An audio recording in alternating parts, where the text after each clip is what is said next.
Everyone, I want to welcome you this afternoon to the SciFinder-N presentation. We have Daryl French here, who's our CAS Trainer Customer Success Specialist. And we'll go ahead and get started and let Daryl present. And just to let everybody know, this will be recorded. And if you have others who want to listen later, they can. Excellent. Thank you so much, Jan. I'll go ahead and start sharing my screen now. Okay, let's X these things out here. Let's share the screen. Okay, thank you all so very much.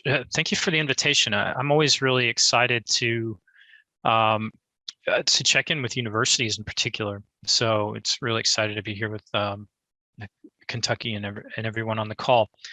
So as Jan mentioned, my name is Daryl French. I'm one of the trainers here at CAS. And from a background standpoint, I'm a trained chemist. And I started at CAS as one of the indexers, or another word that you could use would be analyst. And so I was one of the people that takes the full text publications and gets those into the database that we'll be searching and looking into in the SciFinder-N platform. And I'll keep an eye on chat as we go through the presentation today. So if there are any questions, please feel free to put those forth and let me know. Where I'm going to start us off with today is we have approximately an hour, and I do want to make sure that there is time at the end for questions. So I may go a little bit quickly, but we're going to try to do overview and make sure everybody has comfort with the platform. But what I'm highlighting here, and I will chat this out, is that my group has been doing webinars, and these webinars are designed to be topical. And so you'll see that there's a schedule of webinars, and we have a schedule that goes throughout the rest of the year. And you'll say, well, hey, this October one has already gone. I can't really register for that. Well, all of these webinars are recorded. And so you have access to these, and these are like offline training. So as I'm going through today, if you have some questions, please ask them. I do want this to be an open session where anyone that has something that they would like to look into a little bit more can do so. But if you find yourself outside of today's presentation and you just like to learn a little bit more, about certain capabilities like, reference and substance searching and SciFinder-N. These are the webinars that we had been doing. They're approximately 30 minutes, and you have access to those. So we'll, be focusing a lot on basics today. But, if you wanted to learn more about basics, structure searching, that could be one that I would highlight. And then at this point, there are approximately 20 presentations here. And so, we have basics and advanced features, and then updates, the new functionalities that are being introduced to the tool. That's what we really focus on in our presentations. So you'll be able to see those. So as I mentioned, I chat that out to everyone, and want to make sure that that you have access to that, beyond what we're going to talk about today. So we're going to be talking about SciFinder-N.cas.org. So you all have a site license, so everyone can gain access to it. If you don't have credentials, let us know, and we'll make sure to help you with that. We'll work with your library to make sure that everyone has access to the tool. And I often encourage people to bookmark the web address. There may be some users on the call that are more familiar with the older platform of SciFinder on the web.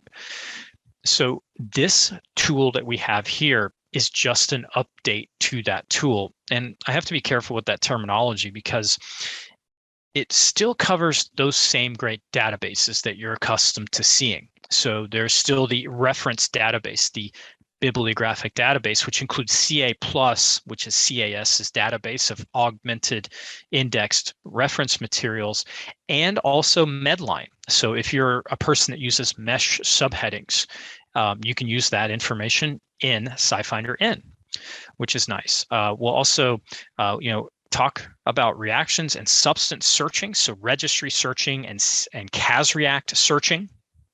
For substances, there is still MARPAT, So if you're an intellectual property searcher and you're looking for those patent substances that appear in the claim set, that database is here. Also, CAS chemical catalogs for suppliers, and then also the regulatory databases are all here too. So any of those databases that you may be accustomed to querying from before are still here, and then there's a lot more. And we'll talk about some of that access. One of the things that may jump off the page to you immediately, and if there are any questions about biosequence searching, that was a capability that was introduced into the SciFinder-N platform about 8 months ago now, and you can do BLAST, CDR, and motif searching. So our BLAST search follows that same NCBI approach to BLAST searching, including advanced search capabilities. And sometimes we get the question of what is the difference between NCBI's tool, which is free and available through their portal, and CAS coverage. So everything that we see in the CAS tools, so whether it's SciFinder-N or any of the other tools that we provide, is all done by expert scientists by hand. I used to do this kind of stuff, not for biosequences. My specialty was more around polymeric materials, but we have a specific division of scientists that do biosequences. And so all of our biosequences map onto a published source, a journal, an article from a patent publication, dissertations, preprints, things of that nature. And so our biosequence coverage from a patent standpoint, once again, because it's done by hand, there is a benefit there because we will go into tabular data and make those connections because a human can readily do that. But we also cover more patent authorities than some other locations, including the publicly available data sources. So if you're an intellectual property pursuits or looking into patent searching, we tend to have much greater coverage. From our biosequences, you can do nucleotide or peptide. There is CDR, so complementarity determining regions, so the antibody type searching, and then motif. And motif includes the ability to put variability at positions. So you don't have to have discrete. You can actually put in X's, and X could be anything, or you can put selections in a bracket, and that can be a very powerful search. So as I mentioned before, we have an hour today. So I do want to, to kind of cover quite a few things, and then we'll have time at the end for questions. So if you have biosequence questions, please let me know. I'll once again, try to keep an eye on the chat. I'm also going to zoom out just a little bit. I think I'm a little bit too tight, and that way we'll all be able to see exactly what's going on. I want to start with a reference search. And so we'll do excuse me. My page decided to reload. That sometimes happens. Electroluminescent.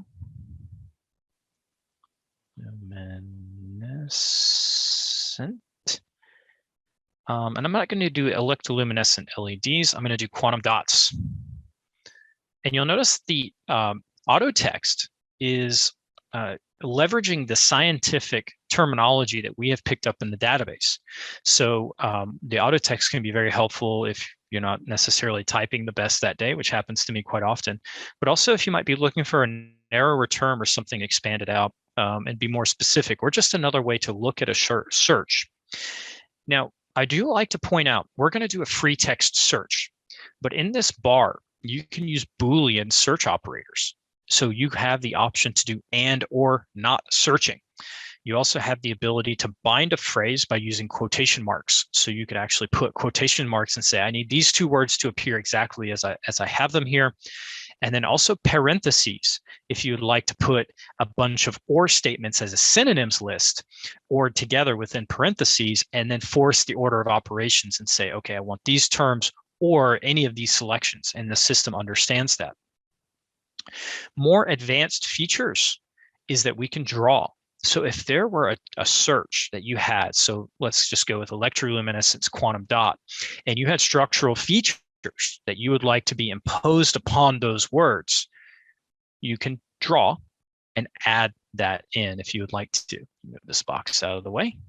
and we'll talk about drawing and substance searching in just one moment, there are more advanced search features, especially to an information professional, someone that's a really really focused on searching very specific ways. The Boolean can be helpful, but there's also the ability to say that I want text terms to appear in specific locations of the publications. So you can actually force concept searching. So concepts are added by CAS analysts, and this also includes the mesh subheadings, because those are concepts. But you could say, well, I want to see electroluminescent quantum dots from a specific company or a specific author if you would like to. And there are Boolean search operators here too. So you have the ability to say, I want to build a search using and, or I want to exclude specific information too. So I'd just like to point those things out before we just do a free text search. And you don't have to learn all of those techniques. If you just want to put a sentence in, you can do that with prepositional phrases and everything like that. There is no requirement that you learn how to code or how to enter in information.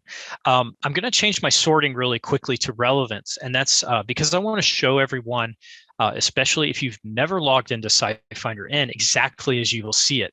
So the default sorting is by relevance, but the sorting is sticky. So what that means is that I was recently looking at new patents, so it remembered what I had previously selected. So if you're first logging on, it will be in relevance. There are other sortings here, and I always like to point that out.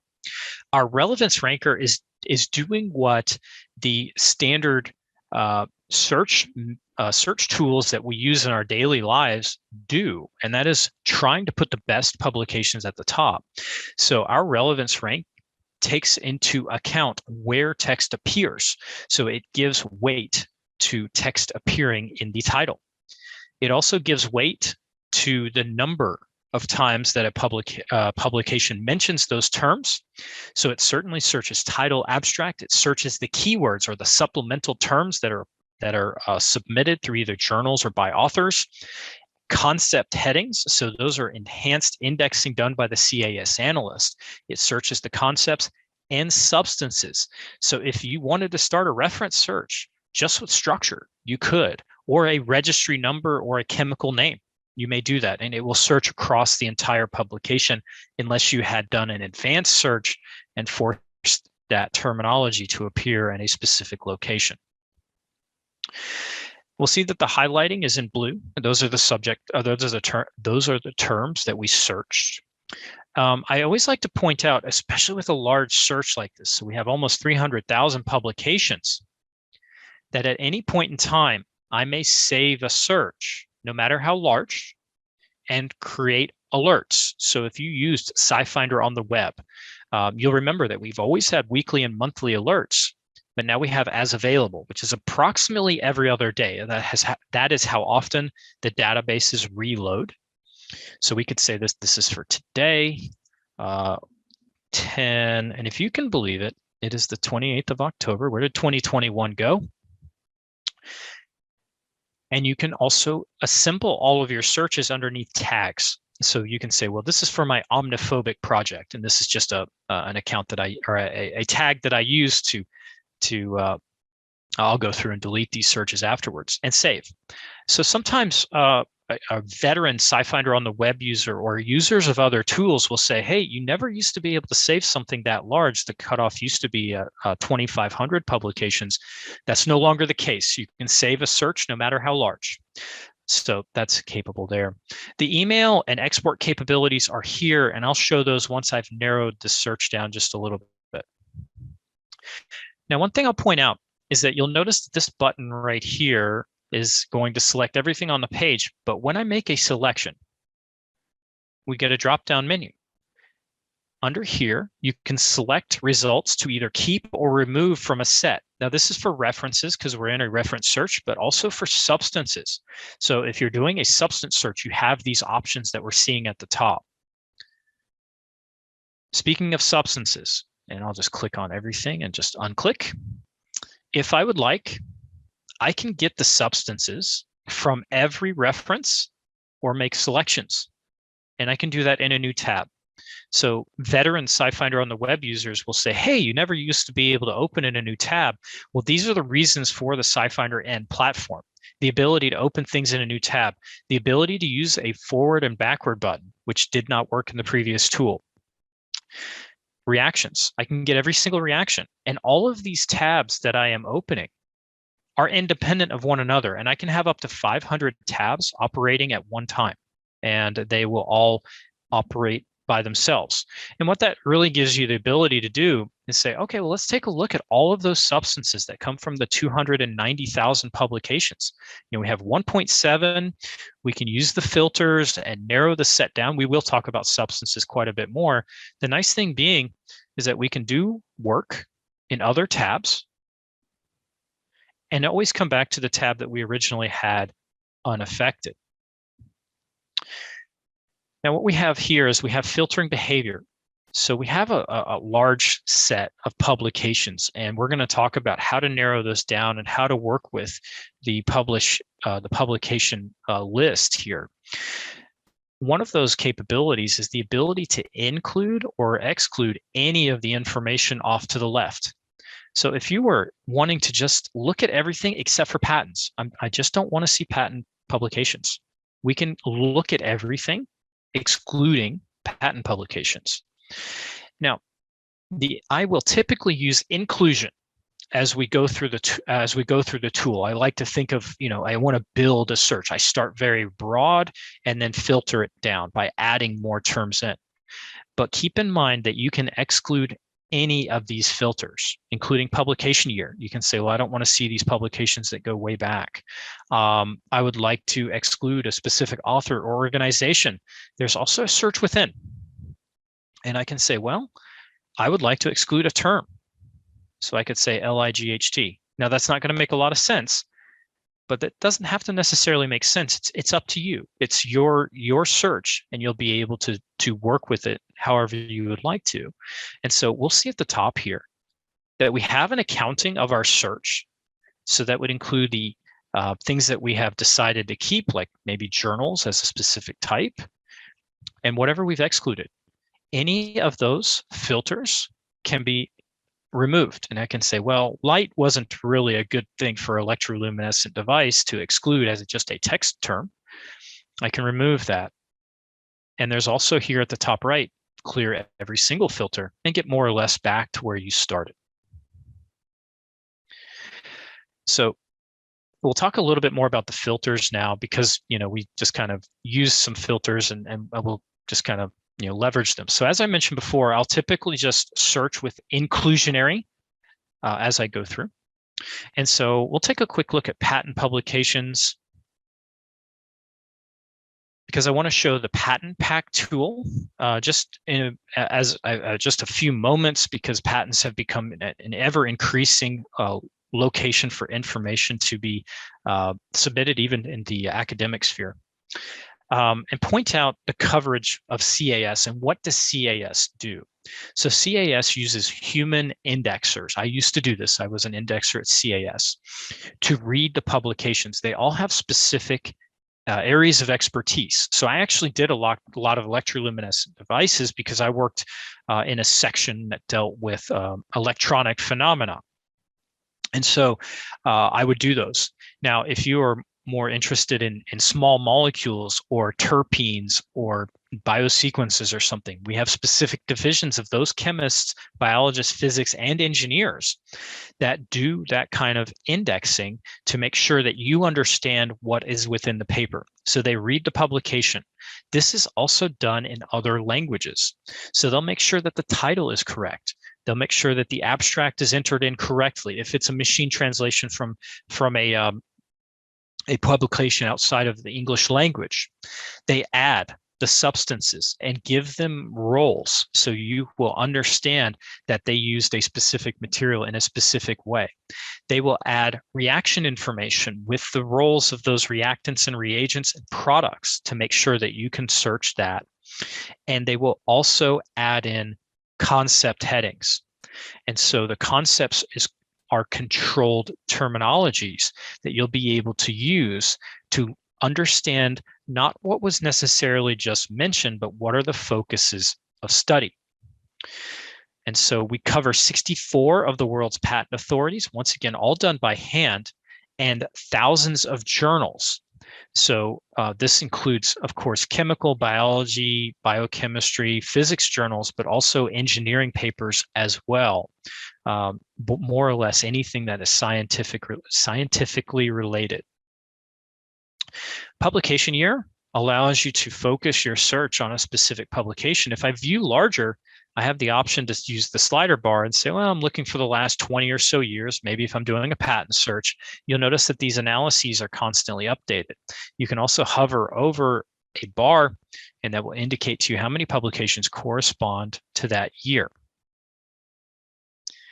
For author, we're going to give you the top 5 authors within the search that you're looking at. So now you can layer your search. We started out with electroluminescent quantum dots. We could take a look at specific people that are really important in our field. We can do a view all, and we can take a look at a specific name, and we can say, all right, Professor Yamada. I can make that selection. I can copy the name,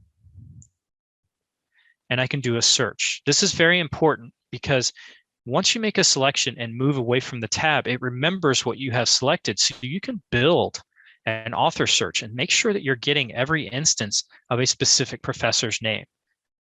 We can go through and make sure that we're picking up initials, instances where their middle name was included or maybe it was left out. Some questions that we often get are about Orcid Ids. That is something that we are working on instituting into the tool. I will always add the caveat to Orcid Ids or any other sort of a disambiguation of names, companies, or anything like that, is that that should be one tool that you have in a greater assembly of tools because there are deficiencies of every approach. So one deficiency of Orcid Ids, the IDs, the numbers that are given to authors, is that oftentimes there are authors that do not apply or get issued an Orcid ID. This happens with authors that may have retired already, or someone that is just has to move over to a system, whatever the case may be. So even with the institution of Orcid IDs, you will always have the ability to search on someone's name to make sure that you are able to cover the PI and then say, okay, well, we got the principal investigator. Let's look for a collaborator, someone that was a postdoc or whatever the case may be. So this is my last name. And we can go through and say, okay, Ian French did some work with this professor and build that search, making sure that you capture everyone that is important to the work that you're working on. Organization, same treatment where you'll be able to say, okay, we can make selections. We can do view all and say, well, I'd like to see all of the Samsung work. Samsung. I will also point out that there are wildcards. Wildcard searching is kind of an addition to the abilities of like Boolean and kind of professional text searching capabilities. And what I mean by that is that there are 2 wildcards. There's a question mark. So I'm just going to put Sam's in. Question mark allows 0 to 1 wildcards. So this is the SAMS Institute here. It's being picked up, and that's because that matches that. Now the question mark is 0 to 1. The other wildcard symbol is the asterisk. The asterisk is 0 to infinity. So it still picks up Sam's, which is great, possibly, but it's also picking up Samsung or Samsung LED company and places like that. So this adds a little bit of a freedom to the search, especially if you're doing like a university search, because sometimes it could be the Board of Regents, or you're not exactly sure if the name got squashed together accidentally. Things like that sometimes happen. And so you can go through and build a search based on company names. We also saw that LG does a lot of work with electroluminescent devices, in particular with screens. We can pick up all of those LGs and then build a search based on not necessarily names of people, but names of organizations that are doing a lot of work that may be important to you.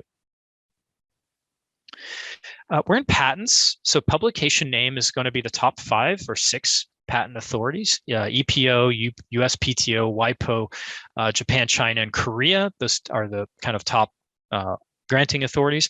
But if you were looking at journals, you could look at a specific journal, like the Journal of Physics or something of that nature, and make sure that you're getting publications sources from where you'd like to. So I've mentioned before concepts. The concepts are added by a CAS analyst, and they are capturing the essence and the novelty of a paper.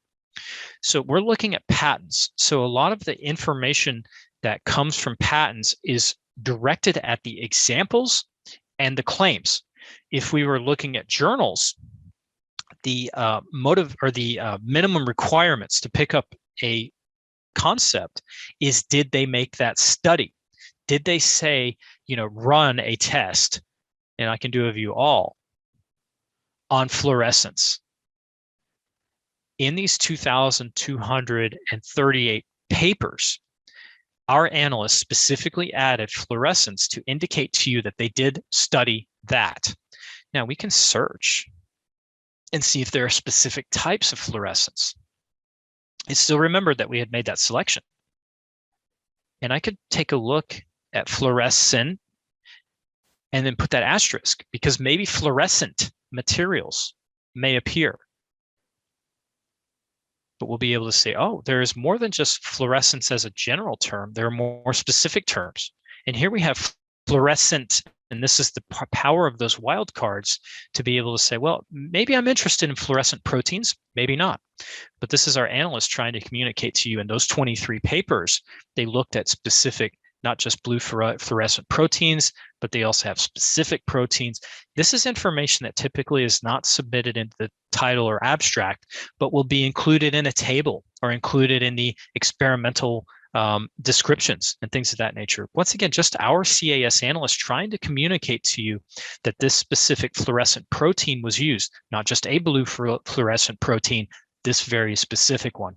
The CAS concepts are controlled terminology, so they have to match. This is not free text. So this is a way of bringing a lot of disparate terminologies underneath the exact concept using the intellectual indexing by the CAS analyst.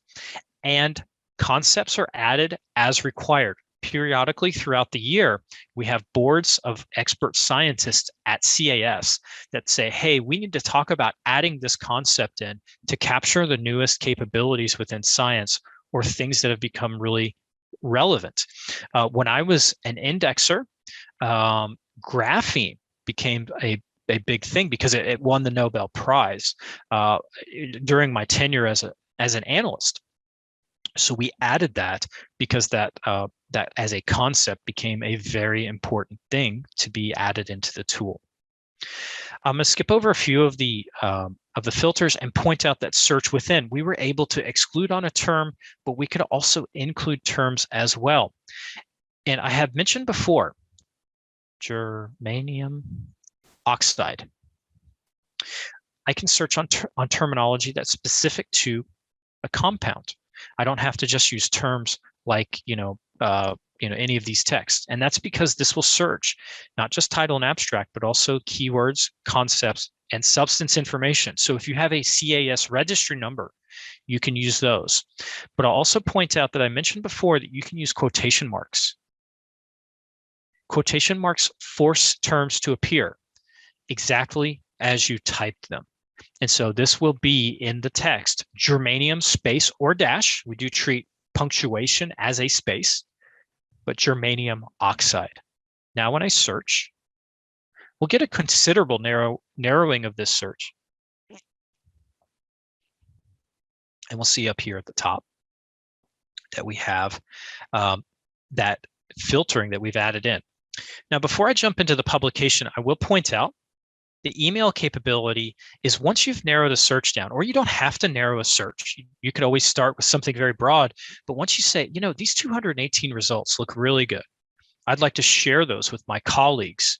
You can use your default email app, which I typically use. I have an Outlook contact list, so I can send this to one person or multiple. What will be generated is an email that has a link in it. And so you can send that to anyone. As long as they have a SciFinder-N account of their own, they click on this link, they will be brought to the search exactly as you see it. If I believe, did someone want to ask a question? Okay, great. I'm sorry, I thought I heard someone. And so in particular, if you have a student or just someone in general that would, you've done a little bit of work for them and they're like, hey, that's exactly what I'm looking for, these email capabilities allow you to send that to them. Export capabilities, there are many different file types. Certainly ones I like to highlight for a university setting is the RIS format, the citation. So EndNote or any of the other citation managers out there, I believe they all recognize RIS. Excel does a really good job if you want to do post-processing. So once you've narrowed that down and you'd like to take a look at an Excel export of all of these publications with sortable, searchable, filterable columns and do those comparisons between publication year and organization or something like that, Excel does a really good job of that. PDF, I typically used a lot of rich text because I worked with Word files. And something that you'll notice is that we will export a task history as well. So what got you to that search that you exported in all of the export types, except for RIS. I don't believe that there's a task history there. So as I mentioned before, I want to take a look into a publication or the record that CAS has generated for a publication. And so we have a few ways to do that. You'll see that I have immediate access to things like the patent pack tool, full text accesses, and substances, but you'll also notice the title is hot linked. I can open that in a new tab, and we can jump into what our analysts did for this publication, what they added, and what you were able to search. You'll see here that we have the source publication. This is the publication that the CAS analyst used. So if this had been a journal article, this would say journal information. You'll see that we pick up the bibliographic information, also things like accession numbers, the CAS accession numbers, Medline information, and DOI, digital object identifier, will be here, and those are searchable terms as well. The title, abstract, the author, family members. If you're a patent professional, these are the related patents that often are specific to countries or something like a PCT, which is usually or oftentimes is an initial publication. We just recently added more patent code data. So we have IPCs, International Patent Cooperative codes. Those will be searchable at one point in time. And we also have that highlighting in the structure or the text searching that we did before. If you remember, we did a search within on germanium oxide. A thing I like to point out is that there are patent pack logos as we go through. If you are interested in finding this substance in this particular patent publication, that's what the patent pack tool was designed for. We have a chat question.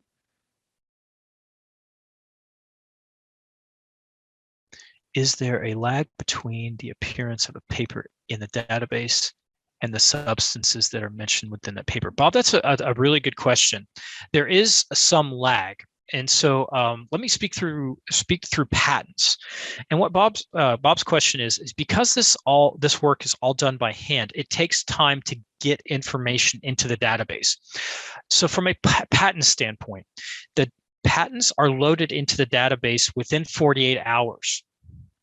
And the indexing by the CAS analyst is completely done, and this includes substances, within 28 days.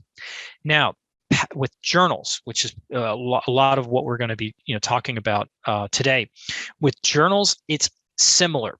In particular, for the high-tier journals, things like ACS journals, the American Chemical Society journals, Nature, Angewandte, Biochemistry, Cell, those publications also are on a similar time frame.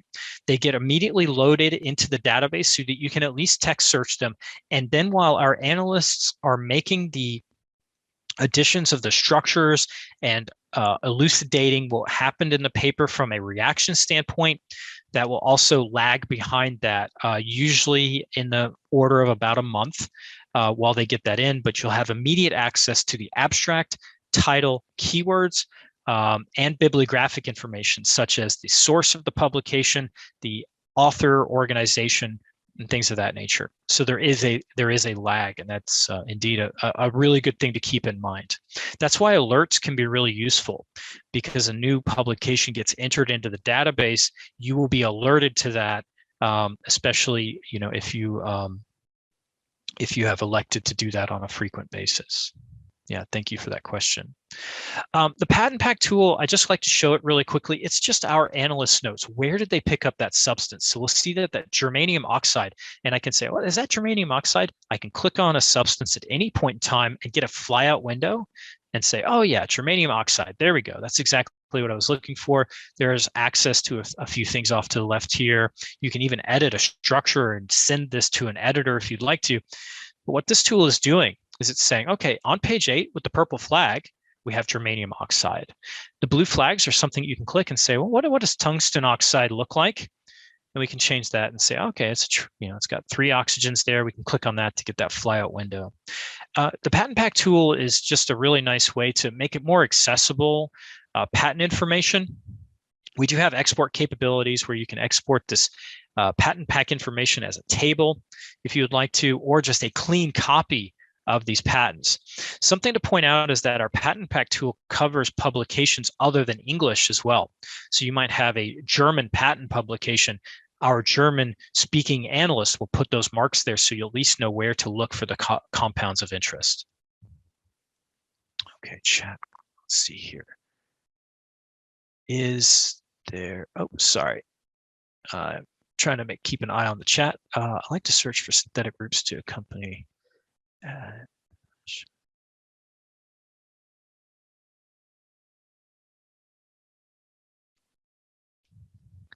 All right, the following, if the search finds a sequence A to B to C product, it will count as hits both C and B, yeah, and A. Yeah, I'll do some reaction searching in just one moment. Yeah, great questions, Jan. No limit in the patent pack tool. That was removed as a condition of SciFinder-N. So you have as many of these patent packs as you would like. And Jan's specific question goes back to the SciFinder on the web platform, the previous tool. There was a limit. That limit is gone. So you can open as many as you would like. Great question. And we'll get to that reaction question in just one moment. I do want to change gears just a little bit. I want to point out the save searches. They're all here. In fact, when you set your alerts, you can change your alerts from the search that you just saved. You can say, okay, that's the one from today. I can change my alerts. You will still get an email when new searches match. How do you know that you have unviewed alerts or new alerts? There is a filter right here. So if you get that email and you accidentally delete it or automatically delete it like I do, you can always take a look at the 30 searches that you have saved in the past. There will be a purple exclamation mark that indicates to you that you have unviewed alerts. And so you may view multiples if you would like to, or one at a time. You can also manage your alerts and say, well, these 27 publications, I am not even sure if I want to look at those, and then go ahead and delete those or mark them as red. You have other filters off to the left here, such as, you can look at those specific projects that you've been working on, like the retro synthesis that I've done in the past. We could open those up. Combinations, because you can save sets, no matter how large, you can do combinations. What does that mean? If I click on combine, I'll be able to say, okay, I have these substances and I'd like to see where they overlap that I have saved. Another thing you'll notice is that we also have reactions, which was not available in SciFinder on the web, and then references. But the nice thing is that I can select and I can say, well, I'd like to create just a big set of all of those substances, or an intersection, or do a subtraction, because I've already seen them. And because I can save a search, no matter how large, that means I can do combinations no matter how large. So I could take these 3 substances that I selected and say, well, do they appear in today's structures? where they intersect with one another, or knot them out, because I've already looked at those. That's also a capability within the tool. And you'll notice that with intersection and addition, you get up to 5. The knot capability, or the subtraction, is a 1-to-1.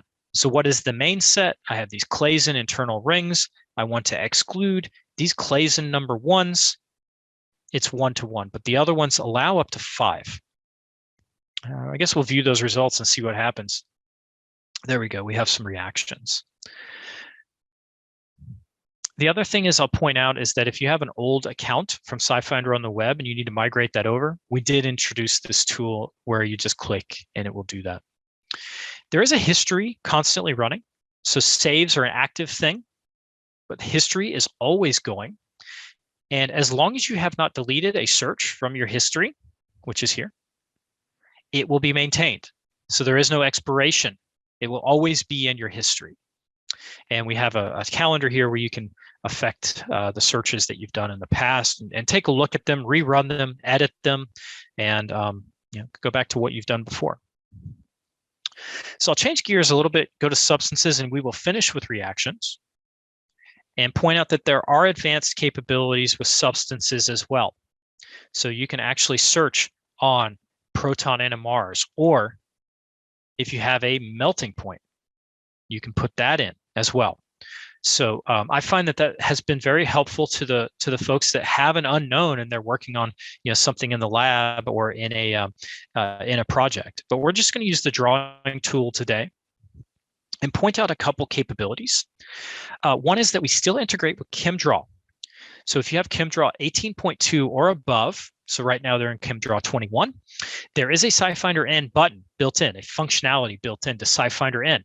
But if you're using a different drawing program, or if you're using an older version of Chemdraw, the import capability allows you to import as a CXF or MOL file, and you can also export from SciFinder into those tools, and allows you to quickly and easily use those other tools to import structures in, and you can upload those just like that.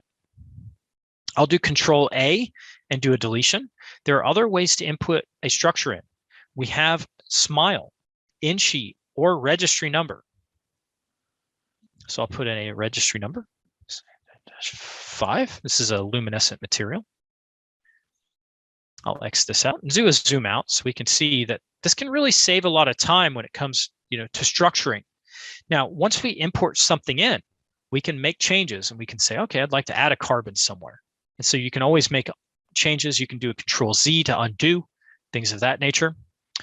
A note about the entry bar here: SMILES, registry numbers, and full InSheet, not the InSheet key. It has to be the full InSheet. We are working on getting the keys in, but right now it's the full InSheet, the full SMILES string, and a registry number. If it's a multi-component registry number, like a polymer or copolymer, that will import both of those in. If it's got a salt, like a sodium salt or an HCl salt, that'll also be imported in. The drawing tool here, we've changed it just a little bit. You may notice that there are triangles. Well, those triangles indicate that there are selections. So under protons here, we have deuterium and tritium. All of the halogens appear underneath the chloro, so we could always change that. Some of our users are like, hey, where did that unspecified bond go? That is now here under the multi-bond arrangements. These are really useful if you're not so concerned about the hybridization of your bonds. You just want to establish a scaffold. Those can be really useful. Stereo bonds, we just have out, but then you open here and here's the back and the double out and the double dash. Off to the left here, periodic table, because we have the commonly occurring elements, but you may be looking for something like, we took a search with gallium before, so we can always do that, put that in. Oops, the chloro, I don't know why that did that. You can change that just like that. Hovering over an atom will remind you of the periodic groups, the full name, molecular or atomic number. Shortcuts are here. I like to point out and keep everyone aware that you can hover over the shortcut, and wherever the open valency is, or wherever the wherever the hydrogen is not being shown, that's the assumed connection. So if you look at the para phenyl group, we'll see that that's a 1,4 connection, which makes sense. That's exactly what we'd anticipate. Variable groups, sometimes you're not necessarily interested in a halogen, but any, because you're looking for good leaving groups potentially, or an acid chloride of some sort. We have systems for metals, like, if you have an organometallic and you're not really sure what metallic center you'd like to use, atoms other than carbon and or hydrogen, chains, and then ring systems. And then you can create your own R group as well. And so you might say, well, not any halogen, but specific ones. I can click or type. I don't have to just do one or the other, and can say, well, I'm looking for good leaving groups. Metals are typically good leaving groups. Shortcuts, alkoxy groups are pretty good leaving groups, things of that nature. And make a change there if we would like to. If you hover over your R group, it will refresh your memory of what you assigned. These are assigned by you. Once again, you can type, you can always make a deletion or addition. 20 different R groups into 20 can have up to 20 different substituents, so you can create a very elaborate system. I'm going to undo, and we'll run a structure search. So I'll go ahead and press OK. As I pointed out before, there is patent Marcuse structure searching. So if you're looking for those specific types of structures that come from patents, that's how you opt in. If you don't press that, you just press a regular magnifying glass button, you will be brought to a regular structure search as we're accustomed to seeing. We have as drawn, substructure, and similarity. I will point out that analyze structure precision is still here. So if you're one of those people that was looking for tautomeric forms or Zwitter ions, that is still here. I always like to highlight that. If you have any questions, let me know about that. Similarity is still here as well. And the similarity score is in the top right. And we still have the ability to say, well, I would like to see a specific similarity. The similarity is based on the Tanimoto statistical analysis of the connection table that CAS maintains. This has remained unchanged. So if you're moving over from SciFinder on the web and you'd like to know if this has changed in any way, it has maintained the same. There are some sorting options that I like to point out with a substance search. So we have CAS registry numbers. CAS registry numbers are assigned sequentially. So the newest CAS registry number is the newest compound. References, I use that one a lot. Molecular weight can be really nice if you have a core substance and then you would like to look at things like derivatives and further things that they have appended. Molecular formula goes by Hill order. So keep in mind that the Hill order of things is carbons and hydrogens first, everyone else is alphabetical afterwards. So sulfuric acid, most of us know because of schooling that it's H2SO4. It kind of rolls off the tongue. Well, the Hill order of H2SO4 is H2O4S. So just keep in mind that the molecular formula is Hill order. You can save and be alerted to substances. So substances that match your search, email, and export capabilities as well. A few things I'll point out before we try to get into reaction searching, and that's where we'll probably let off, is that we have many filters here. Anything that you can include, you can exclude. So that includes that you can look at, I'd like to see the coordination compounds, or exclude the coordination compounds if you would like to. The substance class can be really nice if you're looking for something like a polymer, or if you're looking for, as an example, coordination compound, or you just want to see standard organic and inorganic small molecules. Regulatory data has been added by both country and by specific regulatory list into SciFinder-N. These are new filters, and they search within. Once again, you can search within on structural features, either include or exclude. So if you would like to draw something that you would like to see here, or you would like to eliminate, that is all capable by just drawing in the features that you would like to see. All right, going to the top here, I'm going to change gears just a little bit and do a structure search with reactions.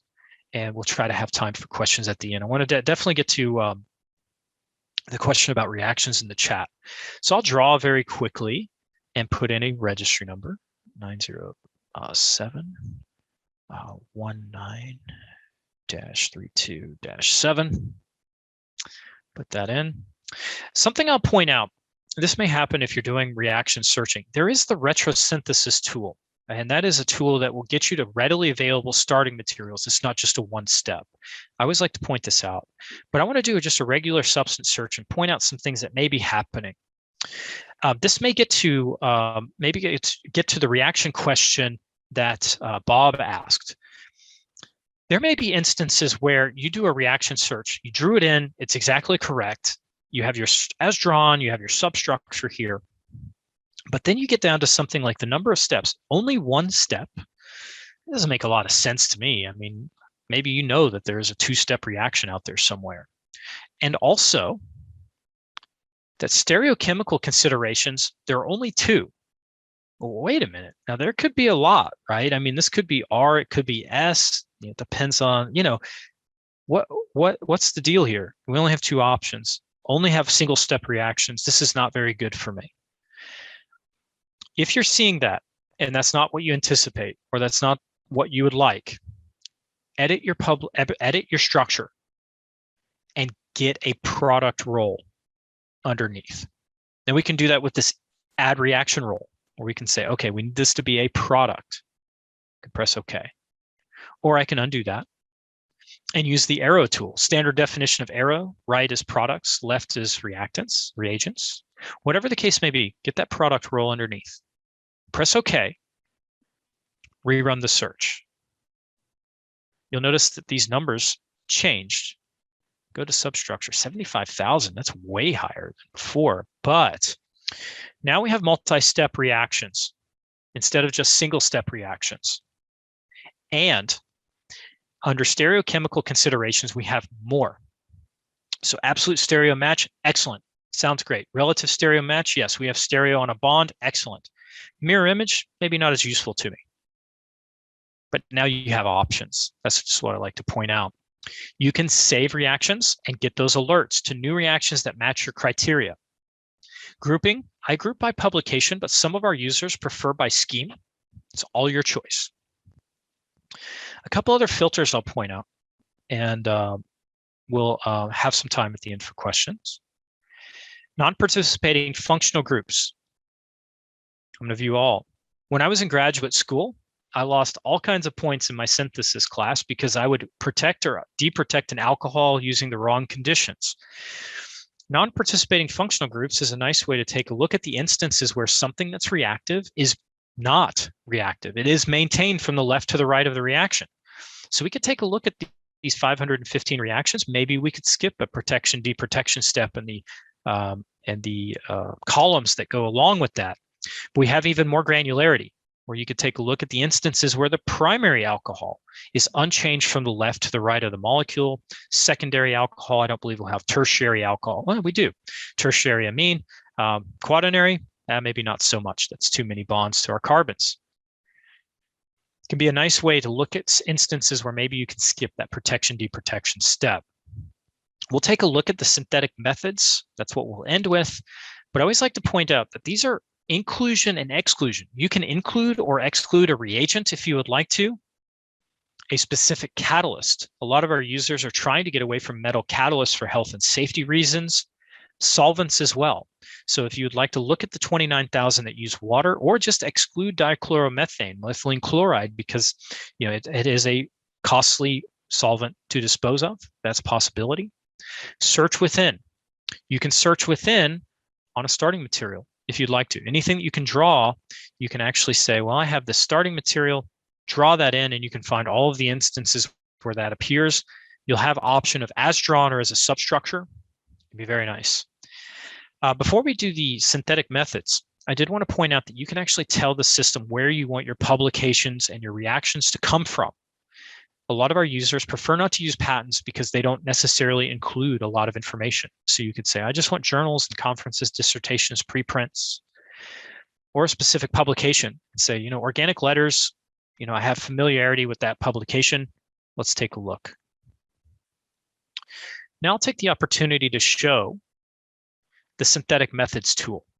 This shows you the reaction as it was reported in the literature. Our analyst actually goes through and transcribes it, so that you'll be able to replicate what the authors did in their reaction write-up. I'll take a look at View Reaction Details. It automatically opens in a new tab. And so we'll see that excuse me for the scrolling, I get a little excited. We have all of the scheme up here at the top, the reactants and the reagent and the product. Conditions, kind of a little overview. And then we break into all of their constituent parts, the participants of the reaction. We have the product, once again, clickable, so that we can get that flyout window and say, oh yeah, that's exactly what I was looking for. That's great. We have the reagents, solvents. We can say, I need a pseudonitrile in the lab, and go take a look at the suppliers for that. Open that in a new tab if you'd like to. Step-by-step procedure, including how did they work it up. Looks like they are doing just a concentration, a separatory funnel, including things like amounts and concentrations as well. And then as I go down, we also have characterization data. Our CAS analysts go into the supplemental information to make sure that we include every bit of information, so that instead of going and maybe ordering this publication or trying to go and get a photocopy of it, whatever the case may be, if all you wanted to know is how did they do this reaction, well, you have everything that was included. You can always export and print this. You could also save and email it to a colleague. Okay, so Jan has a question about bulk. Let's do a little bit of suppliers really quickly, and then we'll have time for questions. All right, so suppliers, bulk. And when you open the supplier set, there are a few things that you have the option to do. You have the ability to thumbs up or thumbs down specific suppliers. So if there's one that you like to work with, because they typically have a lot of bulk amounts, that's something you can do. Or you have a contract with them. There are often different reasons why. We can always take a look at those. We can look for a specific supplier if we'd like to. Do a view all and go into alphanumeric and say, I'm looking for Aldrich or AA blocks or whatever the case may be. Purities, quantities, here's bulk as well. And a few others that I like to point out. Ships within. I'm not really interested in waiting 8 weeks if 54 suppliers can get it to me within 1. Stock status, synthesis on demand.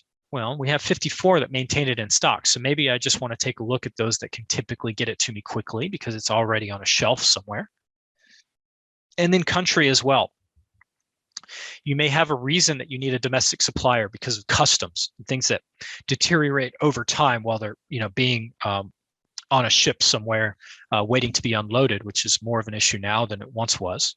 So you may want to only look at domestic suppliers, or you have other reasons that you'd want to look at Germany as a supplier, things of that nature. Okay. All right. How far synthetic methods go? Let me think here. So Bob, that's a really good question. I will point out really quickly. So the question that Bob had was, how far back do synthetic methods go? They go back approximately to 2020. The experimental procedures that you're accustomed to seeing in SciFinder on the web are the same that you had before. So those go back even further into the 80s from SciFinder on the web, and those are typically ACS journals. Synthetic methods was created so that you would be able to see publications other than ACS journals.